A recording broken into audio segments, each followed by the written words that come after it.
Our Deputy Chief Charles Hampton Jr., Hampton. Good afternoon. First, again, I would like to offer my condolences to the families of the victims of this tragic incident. March 16th, a total of 8 innocent lives were violently taken by the hands of one lone killer.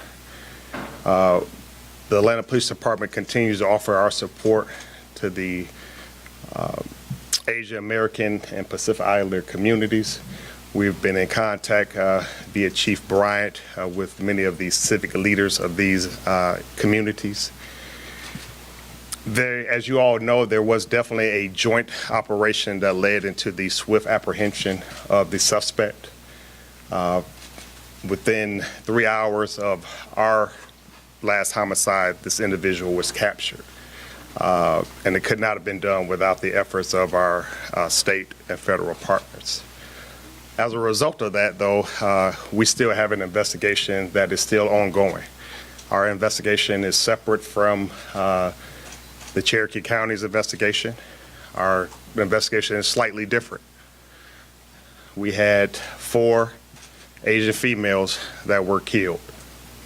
And so we are looking at everything to make sure that we discover and determine what the motive of our homicides were. So it's just very important to let you know that we are not done.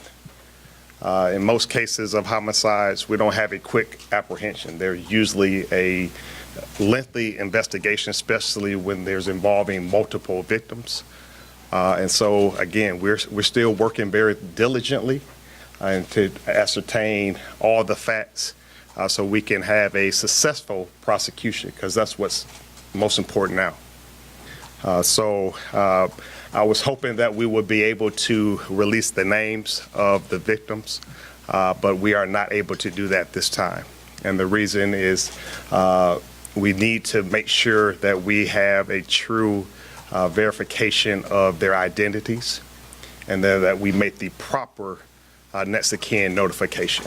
And so again, I thought we were going to be able to do that, and out of respect of the lives and of the family, we want to make sure that we do that privately before we release the names of our victim publicly. Again, we can have a couple of questions, but again, it's very important that everyone knows that our investigation has not concluded and is still ongoing. So, is the investigation into a possible hate crime, is that still on the table?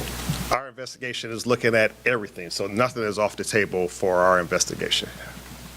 We got a lot of reaction yesterday after Cherokee investigators said that right now they don't think it's a hate crime, and that this suspect had a bad day and said some things about sexual addiction. And some people criticized that for them saying it so early and for what he said. I know you cannot speak for the people who said that, but what is APD's position on that?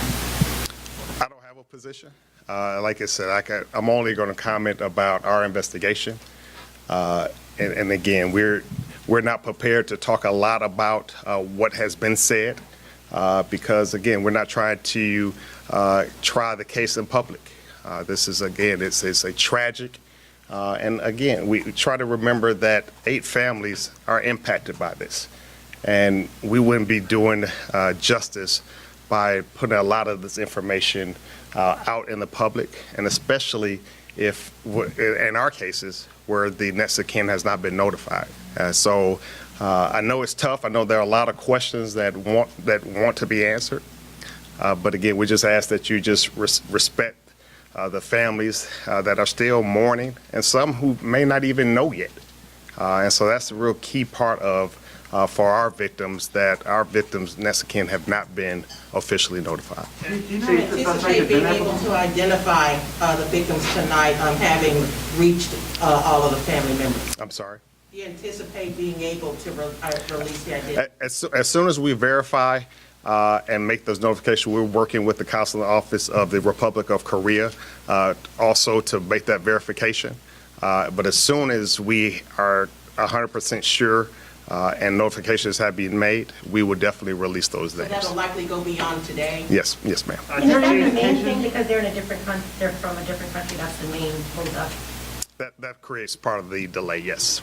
Is there any indication that the suspect had been to those spas before? I'm sorry? Is there any indication the suspect had visited those spas previously? Right now, early in our investigation, it appears that he may have frequented those locations, yes. Both of them, Yes, frequently? yes. And that's what I was going to ask you. Is there anything more about the suspect? Did he have encounters at those locations or with any of the victims that you know?